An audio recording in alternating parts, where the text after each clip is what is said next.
Hi friends, I wanted to talk a little bit about the estate tax, explain what it is, and better help you understand how it works and who is potentially affected by it. So what is the estate tax? Well, in the United States, there's a federal estate tax, sometimes people call it the death tax, and it is imposed at a person's death on the transfer of assets. So when an estate's value at the time of death exceeds a limit set by law, and this changes regularly, the amount which is over that threshold is subject to a tax. An estate tax is typically assessed by the federal government, but may also be assessed by a handful of states depending on where a decedent lived at the time of their death.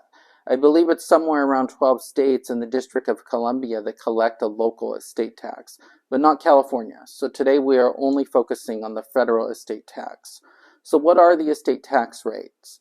Currently, the Internal Revenue Service requires estates with combined gross assets and prior taxable gifts exceeding $12.06 million to file a federal estate tax return and pay an estate tax up to 40% on the excess. So $12.06 million is what we call the exemption amount because it is exempt from estate tax when passing money to a non-spouse at death. But again, the exemption amount changes regularly.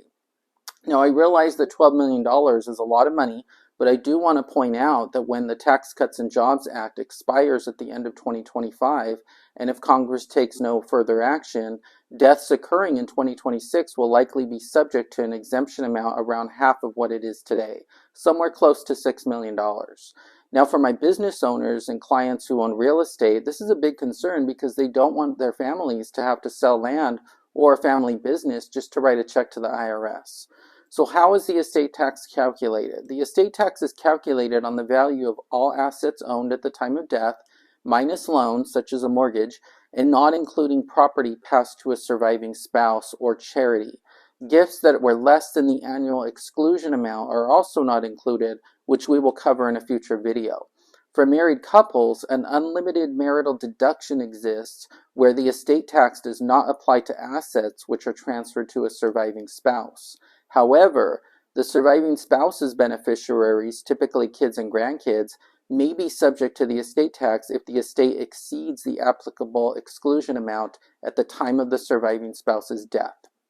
In other words, the unlimited marital deduction does not eliminate the estate tax, it simply defers the possibility of an estate tax, so the estate tax often affects children and grandchildren heirs, and is paid directly from a deceased individual's estate prior to distributing money to heirs.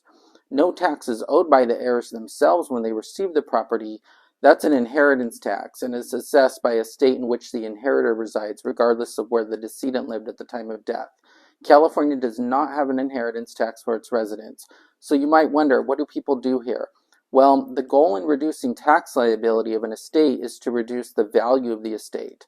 There are many techniques to creatively find ways to reduce the value of an estate, from annual gifting coupled with discounts, split trusts, irrevocable trusts, some of which include very complex planning and tax techniques, also charitable transfers. Personally, this is one of the most enjoyable parts of my practice because I'm helping families, business owners, and real estate owners protect their investments, and in a lot of cases protect generational wealth and family legacy assets such as a ranch or a farm.